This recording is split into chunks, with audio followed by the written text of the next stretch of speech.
They said a baby should cry when born, but when Obinna entered the world, he laughed a soft, knowing laugh that made the midwife drop him in shock. Thunder rolled across the sky even though the sun was burning hot. Old women pressed their chests and whispered, "This one has seen tomorrow." From that day, nobody carried Obinna without first saying a prayer. Obinna grew like every other child, but his eyes never behaved like a child's. While other babies stared at colors and moving leaves, Obinna stared at people, as if counting their secrets.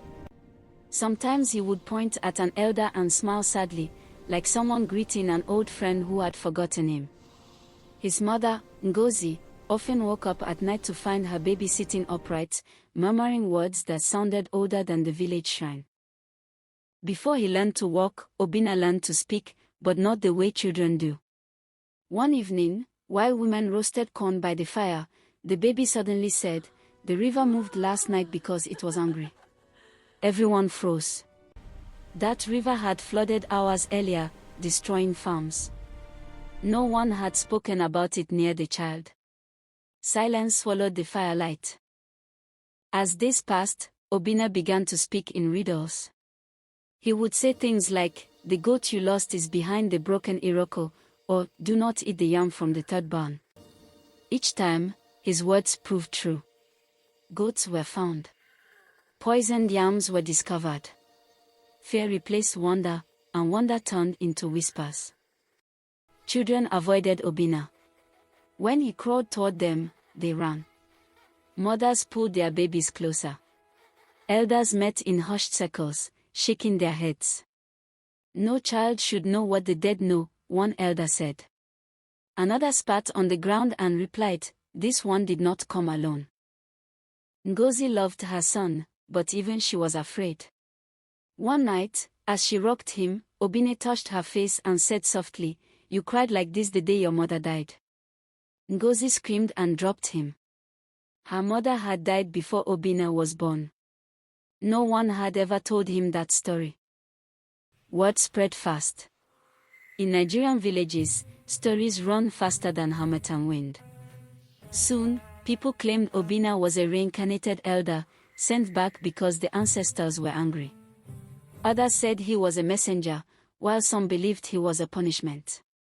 Every truth and lie mixed together until fear became the loudest voice. The village priest demanded Obinna be brought to the shrine.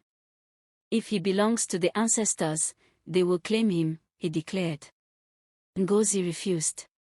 She clutched her son and ran to her husband, Chekudi, whose heart battled between love and tradition. The village watched them like judges waiting for a verdict. That night, Obinna spoke again, his longest words yet. "Do not take me to the shrine. The shrine will fall. The elders will argue. Blood will touch the earth." His voice did not shake.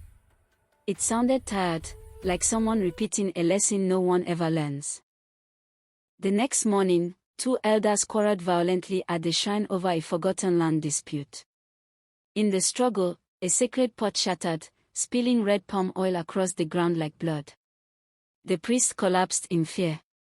The prophecy had come true before the sun reached the middle of the sky. Now panic ruled the village. Some wanted Obinna sent away. Others wanted him worshipped. Children sang songs about him. Teenagers dared each other to touch him. Fear had turned him into a legend before he could even stand. One afternoon, Obinna finally stood on his own. As everyone watched, he took 3 slow steps, then stopped. He looked around the compound and said, "This place will not keep me long." His small legs trembled, not from weakness, but from the weight of knowing. Ngozi wept quietly that night. She realized her son was not meant to live like other children. Love alone could not protect him from a village that feared what it did not understand. She packed a small bag, unsure whether she was saving him or losing him. As the moon climbed high, Obinna crawled to the doorway and stared into the darkness.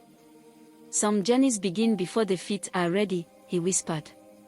The wind answered him like an old friend. The village slept, but destiny did not. Somewhere beyond the trees, Something waited, something older than names, older than fear.